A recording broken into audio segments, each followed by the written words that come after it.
Hi, Rickesh. Hey, thanks for having me. Well, thanks for welcoming me in your man cave. Slash office slash event space. It's not No, only I'm one kidding. thing, it can have multiple purposes. I'm kidding. But it's just that maybe people don't see, but there's a lot of whiskey bottles here. Yes. So you're the co-founder and chairman of Rare Whisky Holdings. Yep. So this is a venture capital firm operating in the global whiskey market. You control the supply chain of Scotch whiskey, and you handle distribution for like D2C, direct to consumers. So let's go straight in. All right. You've been involved in the founding team of 9 companies That's right. in different industries, tech in New York, I think, That's right. F&B, private equity, wine, investment fund, Yep. digital companies. So what is it that you like in being part of founding teams? Look, I think it's like asking an artist why they like being an artist, right? It's.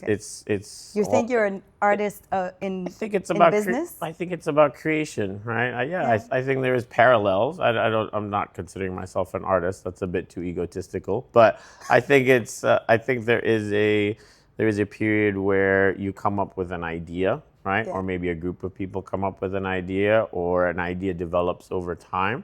And then to take something that doesn't exist, an idea, and then to actually maybe a few months later or a year later or whatever it is, have a full functioning business with a team that's selling a product or a service. That is creation, and I love that. I love that. I love taking that new idea, and then I think equally, it's important to not do the bad ideas, right? So I think we all have a lot of different types of ideas, but which are the ones that actually are, successful? I Which was are the about to ones, ask you that. right? Which How are do you the know? It's a lot of it is intuition, right? I think a lot of it is intuition, and then if you're smart, you do product testing, right? You do market testing. So, like for example, right now we're launching a new brand coming up in the next few months. So I can't really talk too much about it, but the idea started from a personal experience in whiskey, and then has with that I can talk about. So when my daughter is 5 years old now. So in 2020, which she was born kind of right at the beginning of COVID, I was involved in this distillery project in Edinburgh. And so I had the chance to buy a cask of whiskey, a whole barrel of whiskey. And so I bought one from the year 2020 because that's the year my daughter was born. And so now, she's 5 years old and she doesn't own anything in this world, but she does own a cask of whiskey.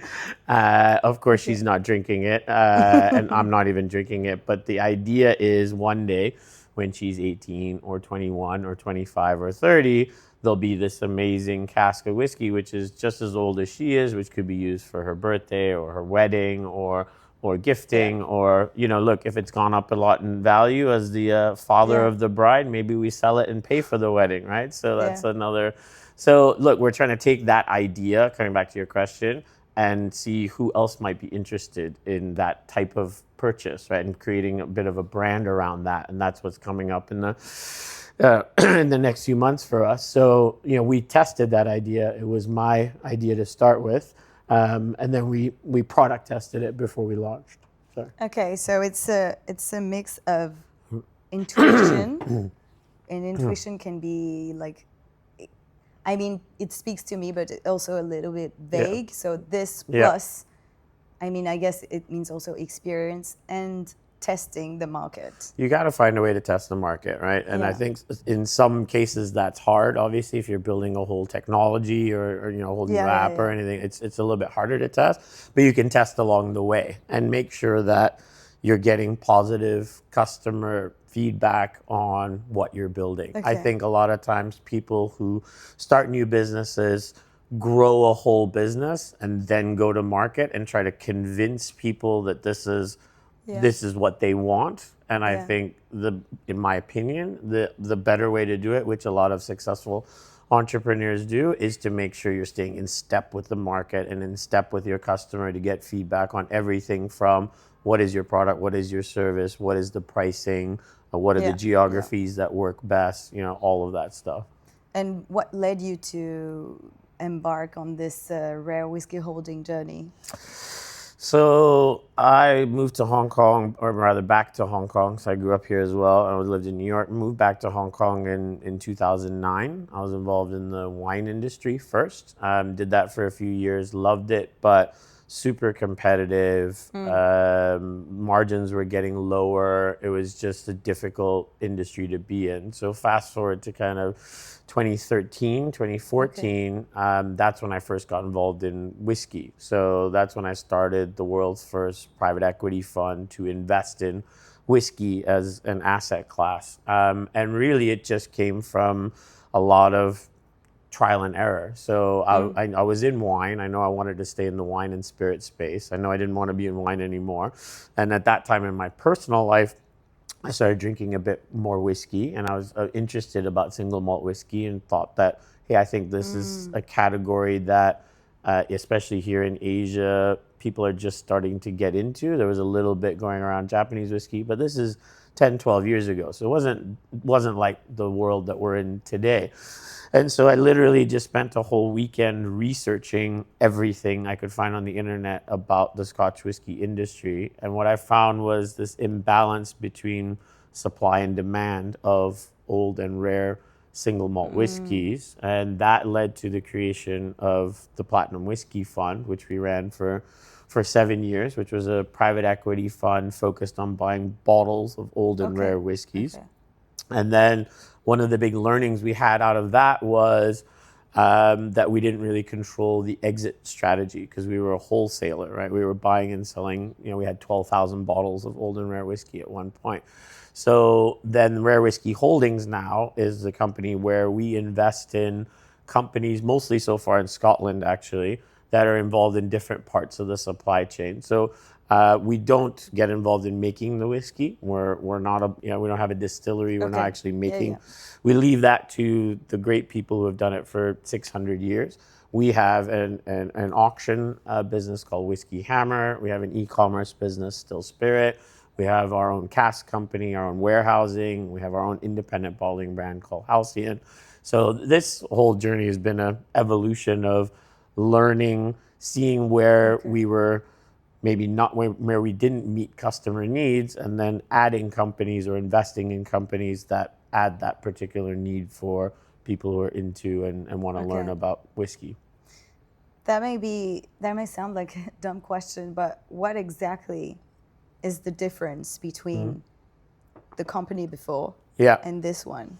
So mostly it comes a lot down to structure. So when we ran private equity, it was structured as a private equity 7-year closed-ended fund structure. So we had a proper fund administrator, we had a custodian. So everything is done at arm's length from the fund manager, who's me. I've got investors who have given me money for my fund. I can use it in only the way that the fund has described how it's going to work. And then the fund has a very clear end. So 7 years, you have to end the fund and return everyone's money. Obviously, there are ways to kind of extend, but we didn't do that, and we hit our targets. Now we're investing in companies much more for the long term. So we're taking either a majority shareholding or 100% shareholding, and we're actually running the company itself, not running the asset. So basically, to answer your question, when we had the fund, all we had was the collection of bottles. Now what we have is a series of different companies that are producing services for whiskey customers around the world. And do you feel like you have more freedom now to make decisions for the business than before? In some areas, yes. And in some areas, the private equity fund also, because you were buying and selling. So think of that as more trading, right? So we were actively buying and selling and trading whiskey. We do a little bit of that now, but it is a very different kind of approach to things. But we are talking to some people who are interested in maybe doing a second fund. So when the first fund ended, just for anybody maybe doesn't know, right? So we raised 12 million US, and then we exited at 26 million US 7 years later. So it was a 17% IRR. And most of our exit happened over 2019, 2020, and 2021, which, as you may remember, were not the best years for for us as a society. So it was super challenging time, but we still hit our goal, which was 17% IRR.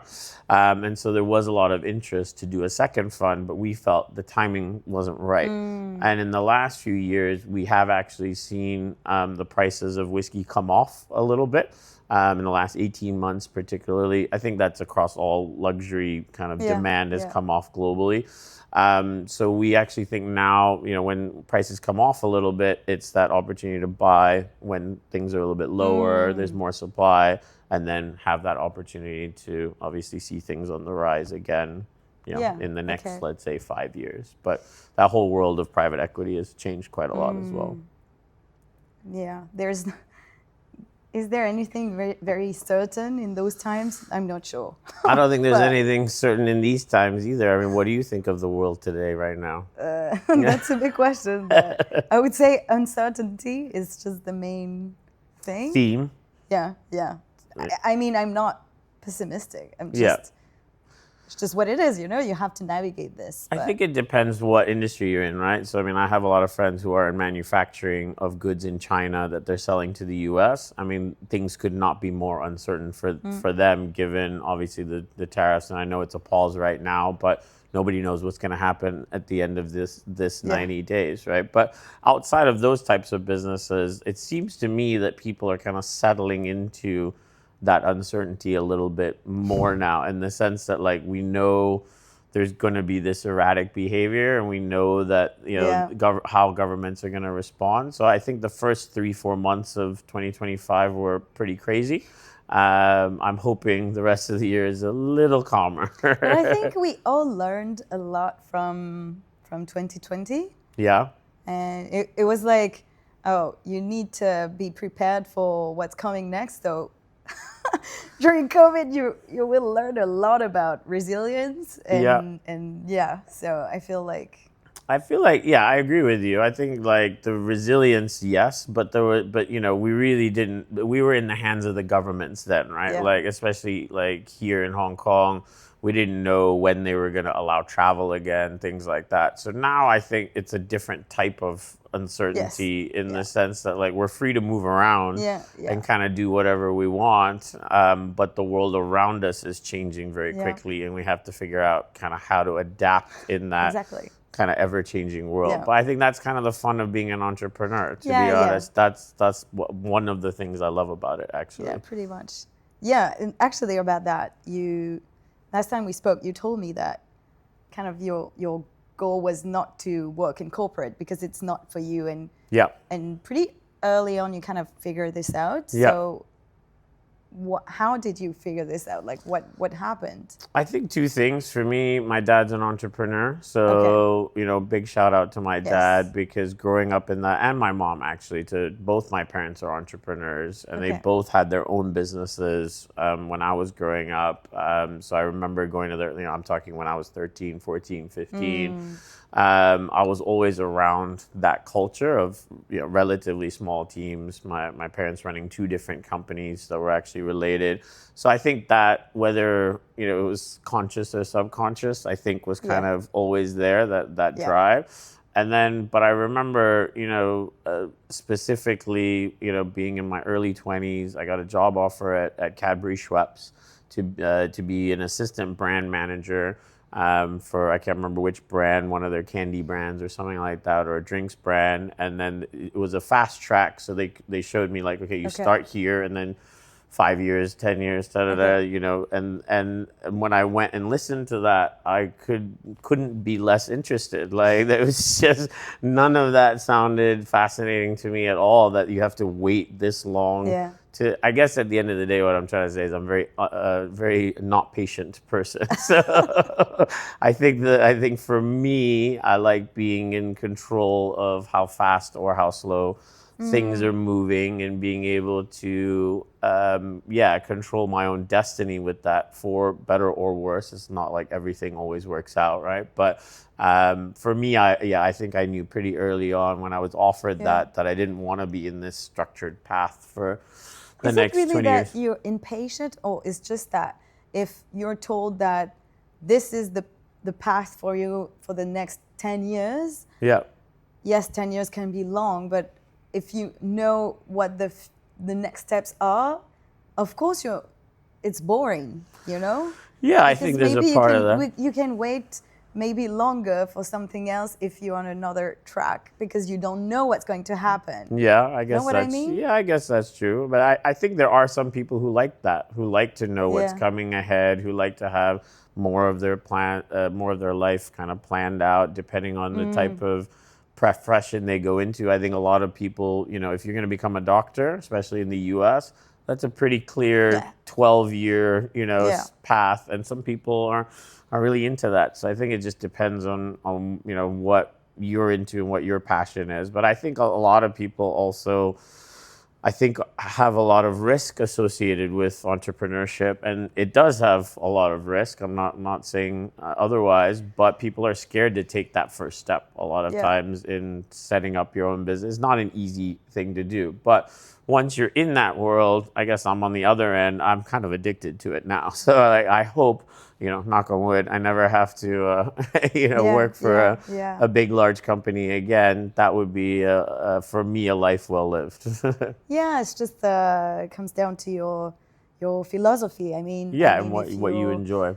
I would, to me, one of the biggest risks is to have regrets and be like, I should have done that when you're older and you're like, I didn't do it. I think that's even worse than having to cope with the decisions you made that put you in a difficult situation. But like what you said about COVID, don't you think that was kind of a point for everyone to have that reflection time? Yeah. And do you think a lot of people made changes? Honestly, around me, yeah. Yeah, like people career changes or like actually started the business they want. for everyone, but I think it triggered reflections. Yeah. For many people. Which is a good thing. Yeah.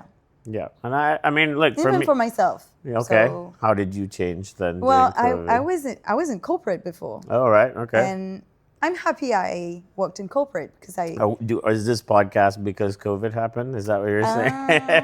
A few years later. But I would say that I knew that one day I would start my business. Okay. Because my dad is also an entrepreneur, so I think you have this in you. Yep. And then when COVID hit, I was in corporate. And actually, I felt grateful to still have a job at the time. And that the job was cool. Like, the company was cool.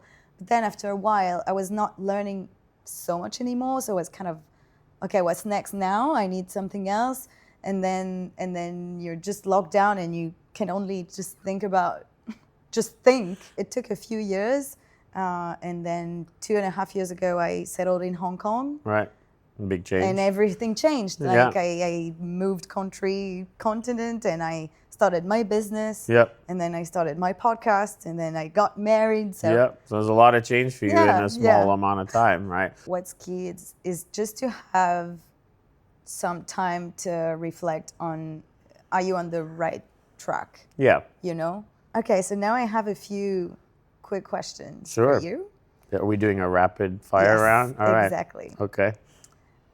So what's your favorite place in the world?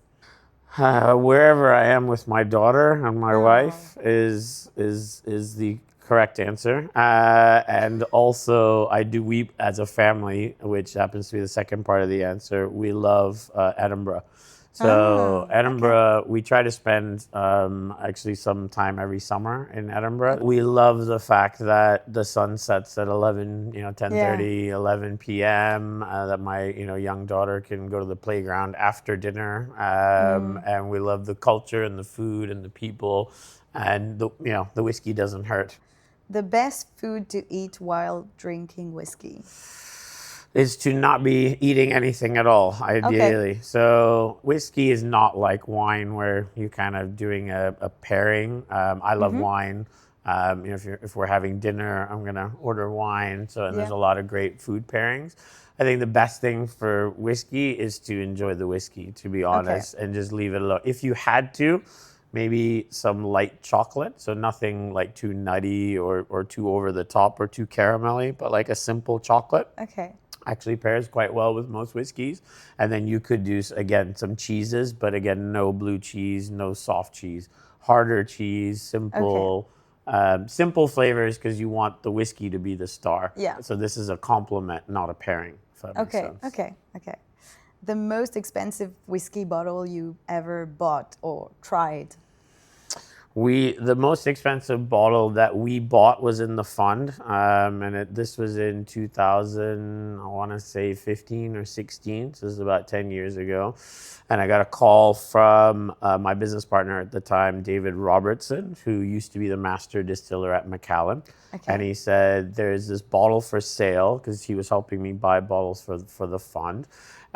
It was a Macallan Adami, which is a Macallan bottle that was distilled in 1926, meaning put into the cask in 1926 and then taken out 60 Wow. years later. Only 12 bottles were ever made. Wow. So this was one of 12, and we'd known a few had already been drank or consumed or even damaged. So, and this was bottle number 8. So we bought it for £150,000, which is a lot of money for £150,000, which is a lot of money for Yeah, that's a lot. a single bottle of whiskey, especially back in 2015. Yeah. So I remember a very sleepless night deciding whether we would buy that bottle or not. We then sold it 3 years later for £1.2 million. Wow. Which- 1.2 million pounds. Which I think is close to the record for the most ever spent on a single bottle of whiskey. Maybe there is one that might be a little bit more now, but the Macallan Adami is still up there in the top few. So somebody spent 1.2 million. Somebody from where? I think they were from Asia. I think it was somebody Southeast Asia who just wanted to complete a collection. So Wow. it's 1.2 million pounds on one bottle of whiskey. Wow. If there was a book about your life, what would be the title? I love that question. First time I asked this question. But I love it. It's a tough one. Right now, my motto is I'm not allowed to swear, so F balance is currently my mantra. I think that would be the title, because I think for a long period of my life I was trying to find the perfect balance between work and life and working out and drinking and seeing friends and this and that. Yeah. And I've kind of come to the conclusion that doesn't really work for me. I'm not trying to find this perfect equilibrium anymore. I think I'm more of a addictive personality type person. And so when I'm going to be doing something, I'm going to be doing a lot of that. And then I need to be doing a lot of this and then a lot of that. And so I'm restructuring my life a little bit to be able to do that. Okay, and then last question. What country makes the best whiskey? Well, I am biased, so I know there's a lot of countries that make some amazing whiskeys. For me, I'm very biased towards Scotch. I think that what's unique about Scotch whiskey is the heritage and the culture and the fact that they've been doing it for 600 years. Yeah. There's a lot of great, interesting, cool whiskeys coming out of India and Thailand and even Vietnam. There's a distillery, and China has distilleries. But for me, I'm into the original, which is, for me, there's a debate between Scotch and Irish whiskey, which one started first. I won't go down that road, but for me, Scotland and Scotch whiskey is by far, my favorite. And I think in terms of depth of quality, it's what delivers the best so far. Okay. Well, thanks. That was the end of the rapid fire. All right, good. Did I pass? You did well. Well. You did well. I caught you off guard with the question about the book. Yeah, I like that one. I think I will try it on more guests. Yeah, and then you got to ask it like 5 years later, right? Because I feel like different points in your life, you would answer that question very, very differently. So you mentioned that you lived in the U.S., in New York. Yep. And you also told me on our call that you share your time between Thailand and Hong Kong. Now, yeah. You actually found your balance, maybe. Maybe. You can. It seems to me that you can adapt very easily to different countries. You had a lot of businesses. So how do you nurture that? Being able to apprehend change all the time. Yeah. I think it comes again back to childhood. So I think I was very fortunate that we were based here in Hong Kong, but my parents took me to a lot of really cool, interesting places as a kid. All the way to my first time I saw snow was in Europe, and obviously lots of holidays around Asia. But I think adapting. So when I left Hong Kong, right, to go to university, I was 18 years old. I actually had more of a British accent than I do now, if you can imagine that. Not like a very heavy British accent, but more of a proper British. Because this is 1990s, right? It was British school, all of that. And I went to the U.S. and I went to school at University of Michigan. And I remember the first day I was at the University of Michigan, and I went downstairs to the cafeteria to get some food where there's a few hundred other students. And I couldn't find a fork or a knife. And so I asked a little too loudly, where's the cutlery? And the whole room started laughing, because in the U.S. you don't use the word cutlery, they use the word silverware. And so immediately when you're this Indian-looking kid from Hong Kong in Michigan, Ann Arbor, Michigan, and you find out that, how many more times do you think I used the word cutlery? 0, right? So I think all I wanted to do was fit in, and all I had done was stood out by saying the wrong word. So, very quickly you end up with an accent like this, because I was adapting to that environment and getting into that culture. So I think these little things that happen is not always conscious, but I think sometimes, the experiences that you have make you adapt, hopefully, to whatever situation you're in. And then I think it again comes back to just that love of travel and culture, because when you have that love of travel and culture and you respect other cultures and you want to learn about those other cultures, then when you travel around, you're adapting every time you go somewhere and trying to be respectful of whatever the local traditions are, or things like that. When was the last time you had to adapt to a change? Well, I just moved to Phuket 6 weeks ago, so I would say that's been quite the change. That's very recent. Yeah, so we just moved 6 weeks ago. So yeah, I spend about three-ish weeks a month in Phuket, and then 1 week in either Hong Kong or Singapore, or wherever kind of I need to be. So yeah, it was a decision my wife and I made to make the move. And we're still adapting. We're adapting every single day, because it's a completely different culture in Thailand. And we knew that going in, that it's not going to have the convenience of Hong Kong. It's not going to have the rapid pace of Hong Kong, which in some ways is what we wanted. We wanted that slower lifestyle, but that also means that it takes time to get things done. There's different ways of getting things done. It's completely different, but it's fun. It's part of the fun. We like the challenge of understanding. And in the Thai culture particularly, they don't respond to confrontation at all, right? So Thai culture is very Buddhist culture. It's kind of they just will not respond to any type of confrontation, and they'll always just tell you yes, even if necessarily that may not be the answer that you want. So you have to learn other ways of communicating without being so direct and without being confrontational, which I would say mostly in Hong Kong, at least in the expat community, people are very direct.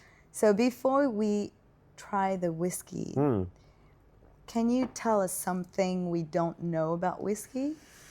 Well, I think whiskey is about two things, in my opinion, or in my experience in the last 12 years I've been in the industry. Whiskey really just comes down to time.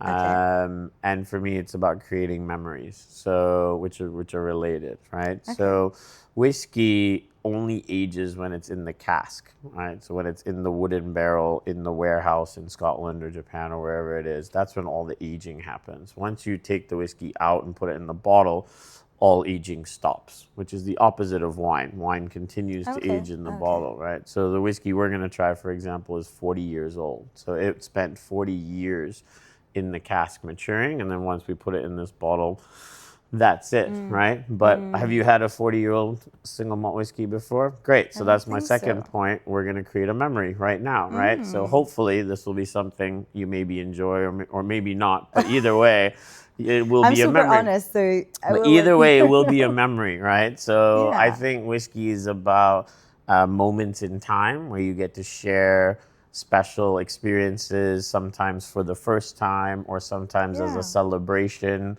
a wedding, a birthday, a newborn, whatever it may be. Your company does well.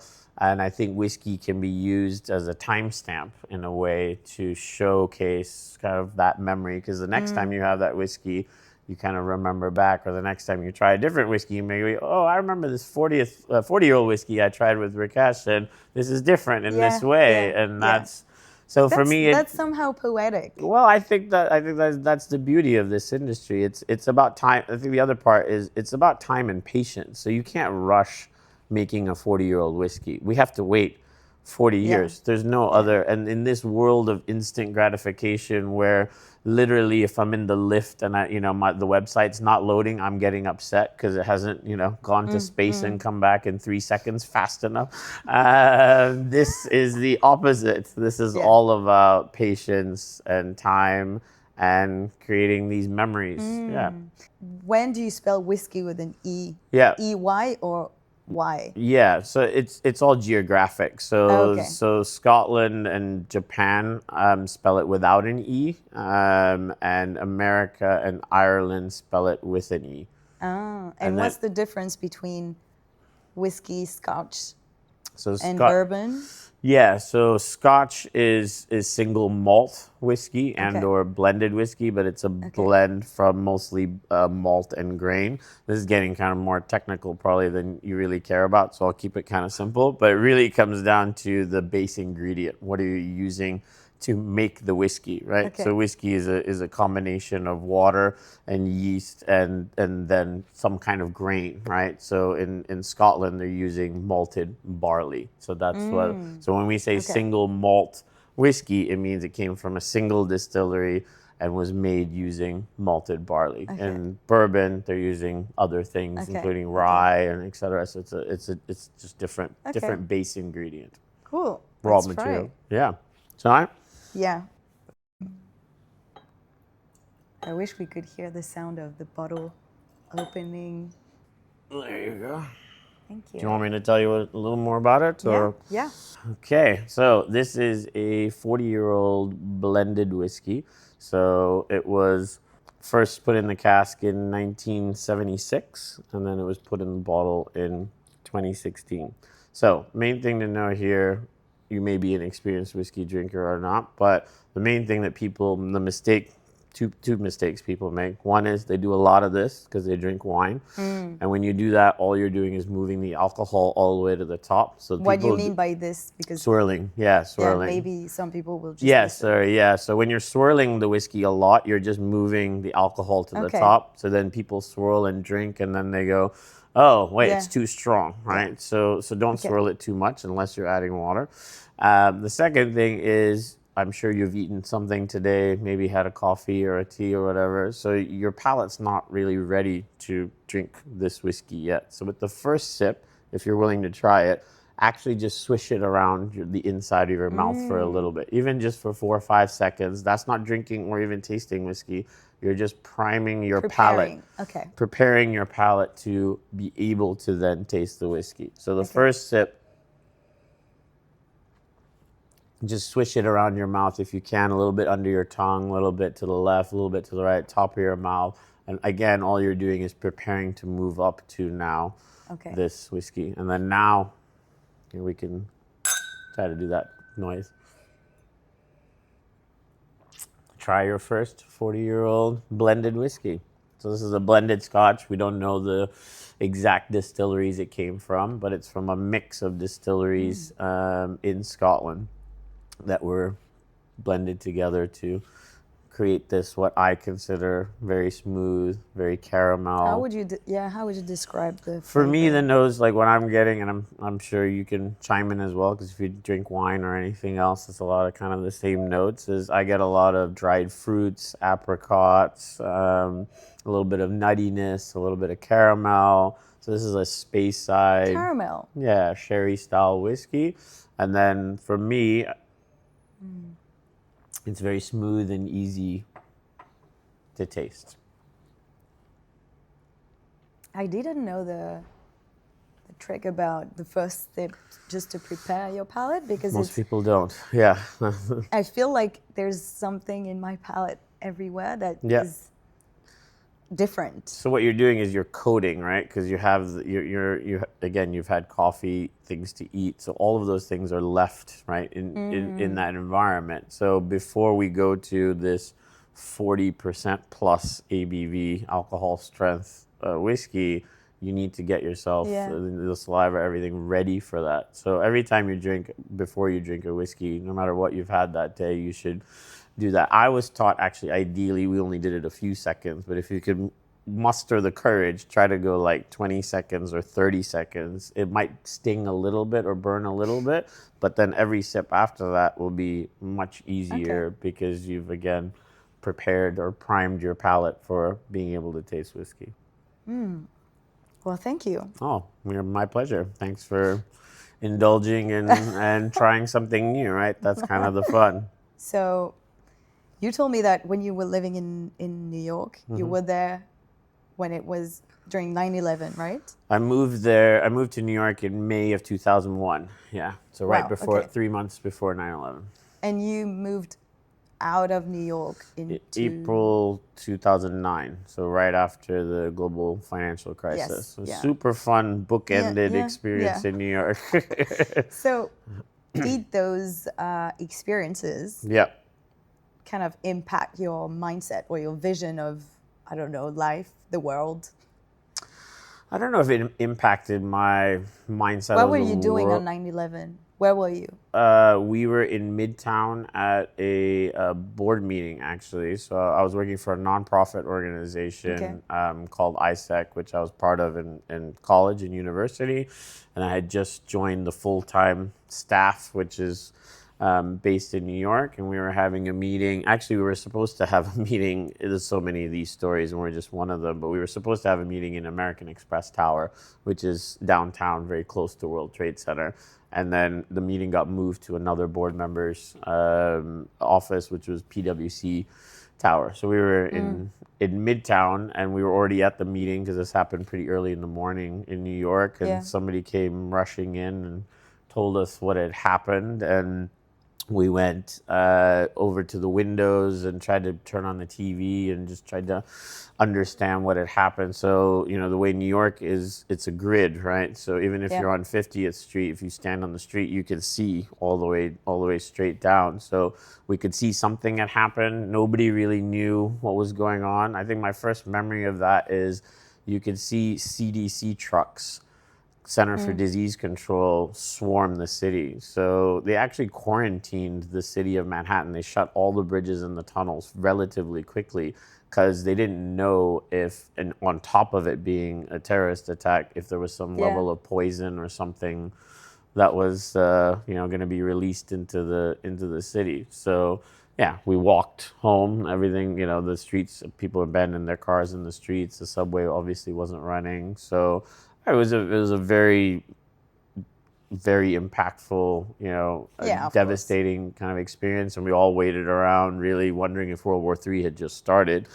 But I was also 22 at the time, so I don't think I really had a full perspective on life and world. And, I was just trying to get, luckily we made it back to our office and the internet was still working. So I was able to email my parents that I was okay. And so, that experience, same kind of on the other end in the global financial crisis, you saw, some of these pictures are true. You saw, Wall Street bankers sitting in the park, like not sure kind of what to do. I think for me, the way it shaped me those years, and not just those experiences, but overall, I lived in New York in my 20s. I think if you have the chance to do that, live in New York at any point, you should, particularly early in life. I think it's a magical city. I still feel that way today. So I'm still very connected to American politics, American sports, American culture, American movies from my time in America.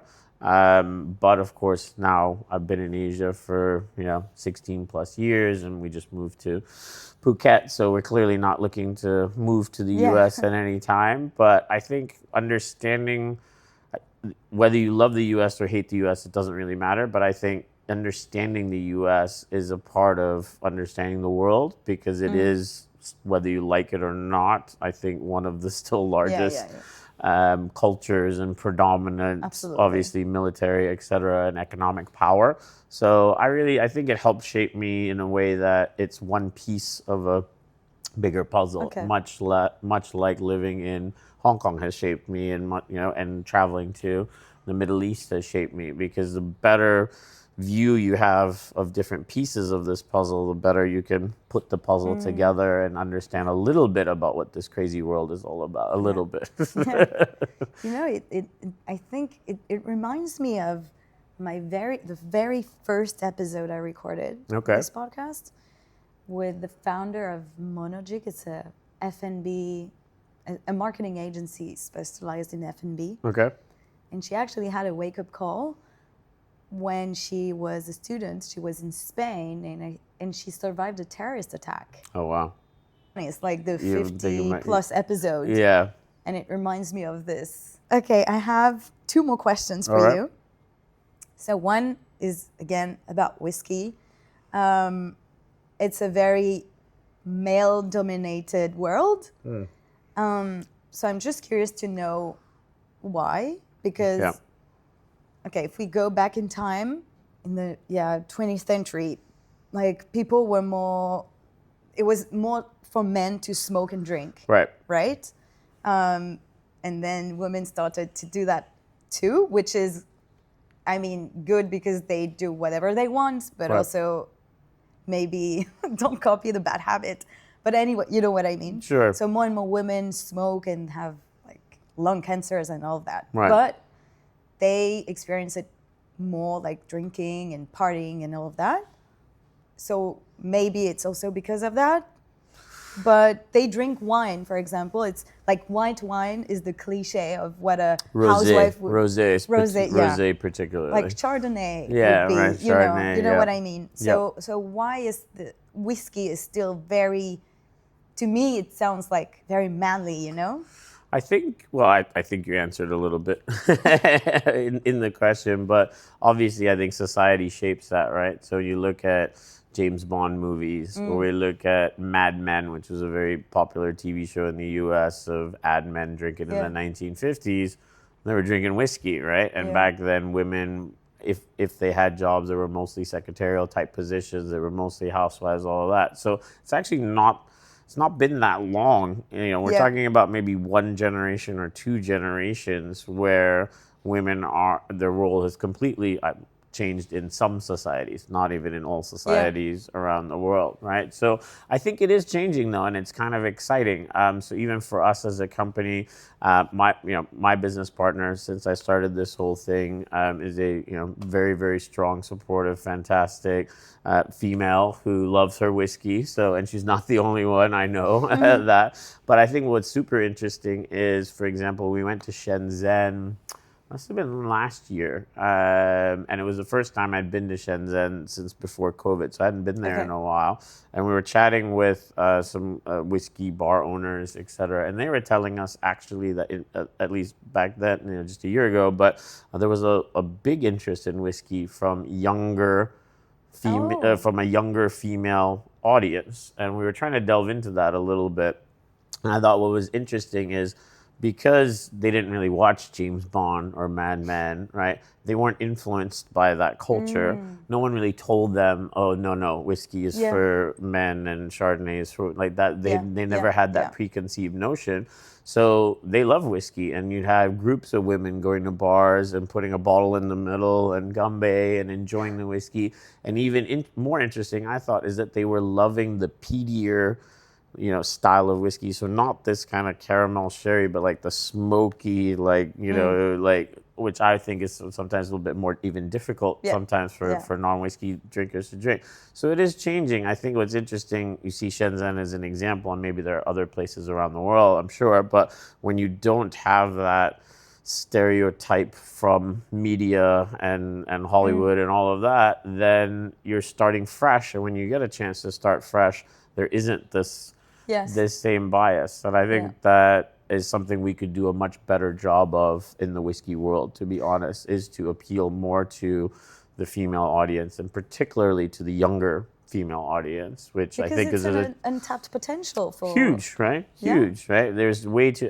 I think even you look at a lot of the marketing, it's still kind of, to be honest, mostly old white men kind of, target marketing, and even the images you see, you don't see a lot of younger Asian women drinking whiskey and a lot of ad campaigns and things like that. So I agree. I think it's a huge untapped potential. Well, last question for you. It's the signature question of the podcast. All right. I should have done my research. Do you have, or if you're surprised, it's even better. Okay. Do you have any lessons that you learned as an entrepreneur to share with fellow entrepreneurs? I think there's so many, right? But I think if I was going to pick one, I'm inspired by, I went to this talk last night as part of EO, Entrepreneurs Organization. There was this really great speaker, his name is Josh Morris, who ended up, not really because he was supposed to, but ended up becoming one of the lead kind of facilitators in the Thai cave rescue that happened back in 2018. If you were the listeners remember, but there were 12 boys and one soccer coach that were stuck in this cave for up to 20 days back in 2018 in Thailand. And he was an American who had been living in Thailand. But anyway, one of the stories, and this is the lesson that reminded me of this lesson last night, which I thought was great, was the best cave divers in the world were brought in to go help rescue this. And then you had the U.S. Army and the Australian, the British, etc. And the Army guys and the Navy guys were saying to the Navy divers, can you get them? And they said, it's impossible. It's impossible to get them. These kids are going to die. And the response back to him was, tell me impossible, show me impossible, teach me what is impossible. And just that question made them start talking about what was exactly impossible. And they started breaking down the problem step by step. And then slowly and there were many ups and downs and challenges. I'm very much summarizing a very beautiful story. And there's a lot of documentaries and movies about it. But the point, I guess the lesson is, for me, whatever your challenge might be right now, you're trying to raise money, and 10 million or 100 million seems insurmountable, or you're expanding to a new market and Dubai seems impossible, or this China-US trade war seems impossible. I would say reframe that, or just start by figuring out what that really means and start to break down the problem until you get to a point that it seems manageable, because that change in mindset will then allow you to move forward and not be stuck where you think something can't be done, but rather you start already, your mind frame changes and you start finding the solutions and the creativity and bring your team into that thinking process. I think that's where really great teams That's a great one. thrive, is if you can bring your team into that process. I guess that would be the last piece of advice. I'm very lucky. I have a really wonderful team, a small team, but a great team we've built here at Rare Whisky Holdings, and we have challenges in our business like everyone does, but I think going through it together with your team, and breaking down that impossible problem into small components that are manageable makes you move forward. And I think that's the momentum you need to have that positive outlook and build that resilience and all the other great kind of leadership things that we I like that. I like that. Yeah, I like to ask people, when they want to start a business, for example, and they say, but it's too difficult. Just write down your idea, even Start. the craziest idea ever, and then you'll try to see, you'll break down into many few hills instead of a big mountain. What's the first step? Name your company. Or what's the first step? Register your company. Or what's the first step? Write a plan. Or whatever that first step is, kind of break it down into all those different steps. Cool. I agree. Well, thank you so much for Thank a piece you. of advice for the whiskey. Yeah, cheers. Thank you. We learned a lot about whiskey. Thank you again. Thank you.